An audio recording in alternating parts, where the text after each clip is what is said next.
வணக்கம். உங்கள் நெல்லை மாவட்டத்திலிருந்து வாசகன் ரிப்போர்ட்டர். விழிப்புணர்வு செய்திகளுக்காக.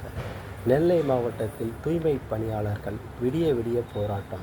நெல்லை மாநகராட்சி 4 மண்டலங்களிலும் 39 சுய உதவிக் குழுக்களை சார்ந்த 523 தூய்மை பணியாளர்களுக்கு குறிப்பிட்ட காலக்கெடு முடிந்த பிறகும் பணி புதுப்பிக்கப்படாத நிலையில் வேலையின்றி தவிக்கும் வீடுகளில் முடங்கி கிடக்கின்றனர்.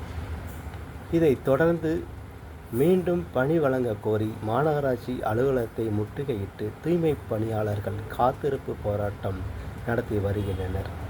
இந்த நிலையில் நேற்று ஆகஸ்ட் 30 இரவு முழுவதும் காலை வரை விடிய விடிய போராட்டம் நடைபெற்றது. அரசு இதை கண்டு கொள்ளுமா? நெல்லை மாவட்டத்திலிருந்து வாசகன் ரிப்போர்ட்டர். உதவியை நாடி இருக்கிறார்கள்.